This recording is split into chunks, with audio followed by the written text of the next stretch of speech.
Hello guys, कैसे हैं आप लोग। उम्मीद है बढ़िया होंगे। आपका मेरे चैनल पे स्वागत है। दोस्तों, आज हम बात करेंगे।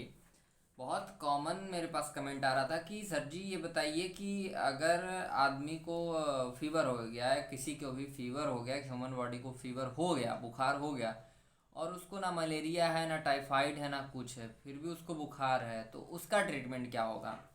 तो जैसा कि मैं बता दूं कि ट्रीटमेंट, अगर जैसे किसी को नॉर्मली बुखार हो जाता है, हल्का फुल्का हरारत थकावट के कारण बुखार हो जाता है, तो लोग क्या करते हैं कि वही नॉर्मल सा कम्बी फ्लेम या नेनप्रेस्पी खा लेते हैं, जिसमें निमोसलाइड पैरासीटामॉल होता है। कम्बी फ्लेम में जो होता है सब जानते ही हैं।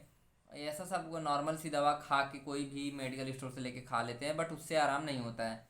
तो अब बात करते हैं कि ऐसा क्यों हो रहा है। तो आपको जैसे कि मैं बता दूं कि अगर आपको ना मलेरिया है, ना टाइफाइड है, ना डेंगू, ऐसा कुछ नहीं है, आपको नॉर्मल फीवर है लेकिन फिर भी वो ठीक नहीं हो रहा, कम्बी फ्लेम या नेनप्रेस्पी ऐसा कोई, तो आप क्या करेंगे। तो आपको बता दें कि वो जो प्रॉब्लम हुई है वो वायरल इन्फेक्शन है, मतलब कि वो सर्दी वाला बुखार है। ठीक है।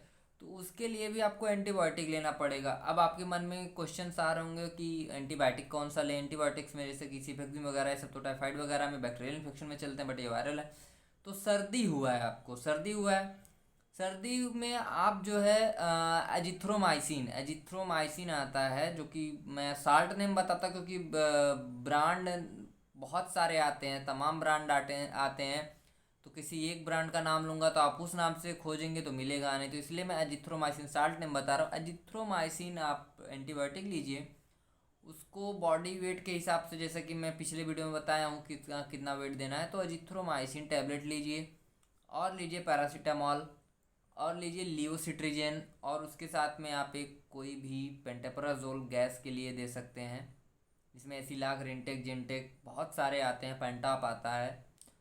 तो ये तो इतने दवा आपको लेने हैं। ठीक। अब बात कर लेते हैं कि इसको देना कैसे है। ठीक है। अब जैसे कि अगर बुखार नॉर्मल आ रहा है, मतलब नॉर्मल बुखार है, ठीक है, तो आप ये सभी दवाओं को सुबह शाम दे सकते हैं 3 दिन तक। 3 दिन तक आप ये सुबह शाम दे सकते हैं। लेकिन अगर फीवर ज़्यादा है तब क्या करें, अगर बुखार मतलब परमानेंट रह रहा है, तो उसके लिए सारी दवाई 2-2 टाइम कीजिए, बट जो पैरासीटामॉल है 500 mg का, उसको 3 टाइम आप कर दीजिए। 3 टाइम कर दीजिए। और लियोसिट्रिजन अगर सर्दी ज़्यादा है तो सुबह शाम कीजिए, नहीं तो 1 टाइम कीजिए। ठीक है। उसके बाद आप ऐसा करेंगे 3 दिन तक, तो आपका अगर नॉर्मल फीवर रहेगा तो ठीक हो जाएगा। और 3 दिन बाद कोई भी बुखार रहता है, 3 दिन तक तो नॉर्मल दवा खानी चाहिए, उसके बाद ब्लड टेस्ट करा लेना चाहिए। ठीक है। अब बात कर लेंगे कि अगर जैसे आपको खांसी नहीं आ रही है, कफ नहीं है आपके बॉडी में, बस नॉर्मल फीवर है, तो आप हल्दी वाला गर्म दूध पी सकते हैं। और अदरक वाली चाय, काढ़ा वगैरह सब बना के पियेंगे तो आपका ये जो नॉर्मल फीवर होता है वो सही हो जाएगा। और जैसा कि ये वीडियो मैं मेडिकल प्रैक्टिशनर के लिए बनाया हूँ, न कि आम किसी जनता के लिए, बस सबको जानकारी होनी चाहिए। बट जो भी मैं ट्रीटमेंट बताया हूँ, अगर आप इसका यूज़ कर रहे हैं तो आप मेडिकल प्रैक्टिशनर हैं तभी आप यूज़ कीजिए।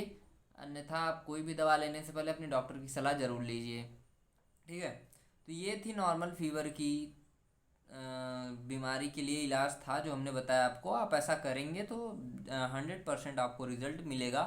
और आपको बता दें, कोई भी बुखार होने से 3 दिन बाद, मतलब 3 दिन बाद ही अ, वो टेस्ट में टाइफाइड या एमपी विडाल जो भी आएगा, डेंगू वगैरह, वो बुखार जब 3 दिन बाद ही टेस्ट कराएंगे तभी मिलेगा। 3 दिन पहले आपको पता ही नहीं चलेगा कि ये क्या है। तो 3 दिन पहले नॉर्मल दवा खानी चाहिए, उसके बाद ही ब्लड टेस्ट करवाना चाहिए मेरे हिसाब से। बाकी अलग अलग मेडिकल प्रैक्टिशनर हैं, उनका अलग अलग ट्रीटमेंट है, अलग अलग डायग्नोसिस है, तो जिसको जैसा समझ में आता है करते हैं। और फिलहाल हम आपको ये बताना चाहते हैं कि कुछ लोग हैं जो हमसे जेलसी फील कर रहे हैं, वो लोग क्या कर रहे हैं, हमारे चैनल को अनसब्सक्राइब करवा रहे हैं, लोगों से बोल बोल के चैनल को हमारे अनसब्सक्राइब करवा रहे हैं। तो आपसे विनम्र निवेदन है कि जो पुराने यूट्यूबर्स हैं उनको भी आप लोगों ने ही आगे बढ़ाया है, और हमको भी आप लोग ही आगे बढ़ाइए, सपोर्ट कीजिए हमें। और उम्मीद, मैं कोशिश यही करूँगा कि मैं अच्छी से अच्छी नॉलेज आपको इस चैनल पे ला के दूँ, अच्छा सा अच्छा वीडियो आपको बना के दूँ। मैं पूरी कोशिश करता हूँ पूरी जानकारी देने की। और अगर कोई कमी है, अगर कोई फॉल्ट आपको समझ में आ रहा है, तो आप वो हमको कमेंट में बताइए, क्योंकि बिना बताए हमको नहीं पता चलेगा, या कोई भी जानकारी और चाहिए या कोई जानकारी हमसे छूट रही है, तो बिना आप के बताए हमको पता नहीं चलेगा। हम तो अपने हिसाब से पूरी कोशिश करते हैं कि हम अपने तरफ से अच्छा करके दें, लेकिन अगर उसमें कोई फॉल्ट है तो आपकी जिम्मेदारी बनती है कि आप हमें बताएं और हम उस कमी को दूर करें। तो ज़्यादा से ज़्यादा मुझे सपोर्ट करें और ज़्यादा से ज़्यादा वीडियो को लाइक शेयर सब्सक्राइब करें। Thank you.